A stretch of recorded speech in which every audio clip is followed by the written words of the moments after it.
We have more for your ears only. I'm Catherine Herzog. I'm David Alpern with this quote from the news. She put a little spin on it to put the Russians in a difficult position.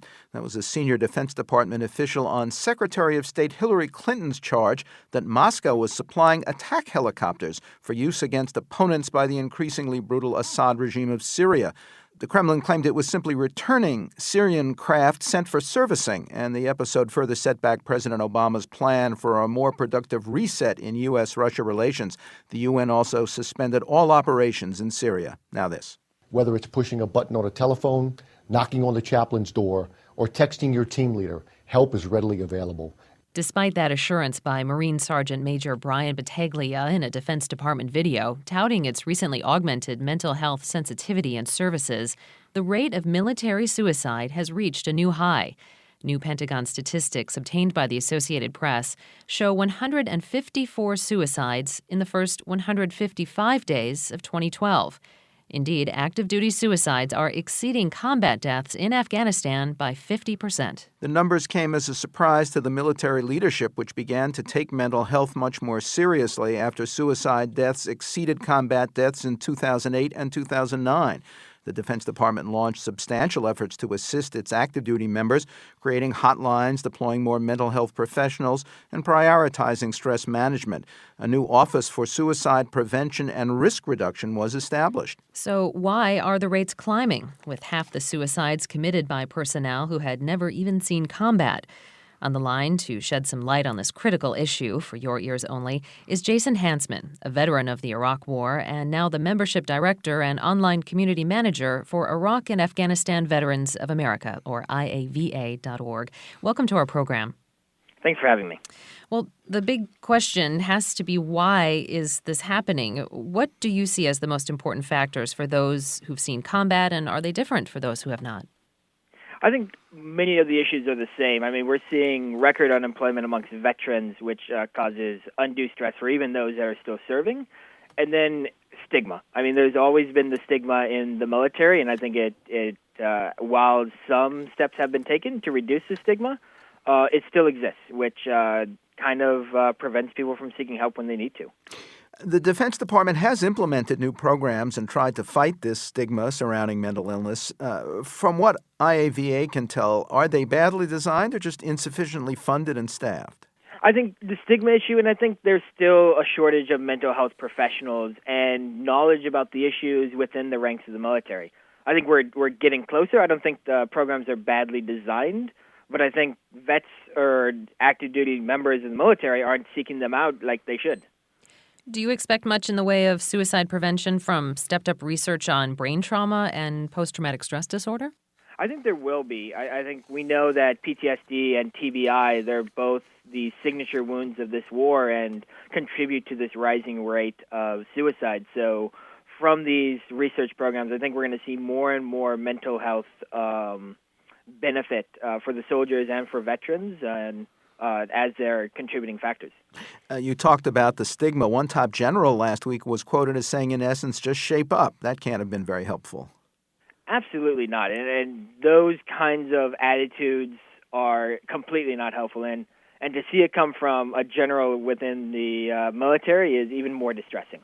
Just only highlights this issue of stigma, and having a general say, just step up, you're weak because you are taking the quote-unquote easy way out, that only creates more of this stigma and tells his subordinates that it's not okay to seek help. Well, the latest suicide statistics do not include veterans. So what do we know about the problem of suicide among our most recent veterans from the poll that IAVA commissioned?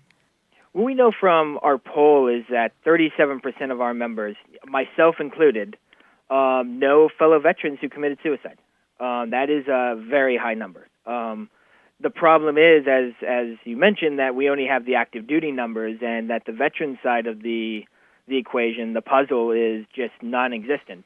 We don't know how many veterans are committing suicide on a daily, weekly, or monthly basis, which could tell a very different story. What do we know about the government mental health and suicide prevention services for recent veterans?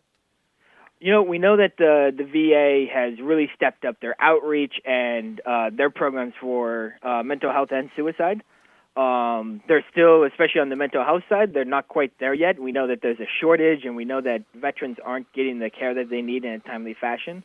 When it comes to suicide, though, the VA does run a premier resource, the Veterans Crisis Line, which veterans can call and get immediate support and an appointment with the VA within 24 hours.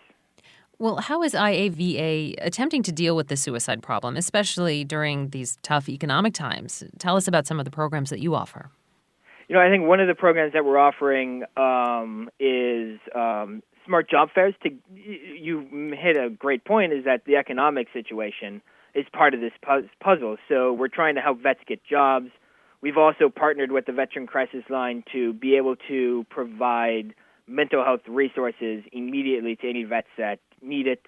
In addition to this, since 2008, we've run a peer-to-peer support network, Community of Veterans, which helps vets connect across the country and kind of get that peer-to-peer support that we know works. How well do you see American companies stepping up and actively recruiting veterans for employment and at least relieving them or trying to leave them a little bit of that stress? I think they're coming a long ways than they were in the beginning of this war, and we've seen it with these smart job fairs that a lot of companies are, like you said, stepping up and trying to hire vets. But there's still a long ways to go to make sure that vets and employers are getting the exact same thing out of this relationship. And transferability of skills is still one of these big issues and is leading to this unemployment among new veterans. What do we know about the long-term impact that suicide has on a large community like the Army, which actually suffers the highest rate of suicide among the military branches? I think we're learning more and more, and, we're 10 years into this war. We're not even probably going to know the full effects of the suicide epidemic on the Army or the greater force for probably some years. And I think the more research that can be done and the more coordinated the efforts can be between the DoD, the Department of Defense, and the Department of Veterans Affairs, I think the better off that everyone's going to be in the long run. Jason Hansman is a veteran of the Iraq War and now the membership director and online community manager for Iraq and Afghanistan Veterans of America. You can learn more at IAVA.org. Quote from the news, "It's your turn." That was an emotional young witness quoting former Penn State football coach Jerry Sandusky at his trial on multiple child abuse charges. After forcing oral sex on him, the boy said Sandusky, quote, "made me put my mouth on his privates." Next, the games people play and how they shape a watching world for your ears only.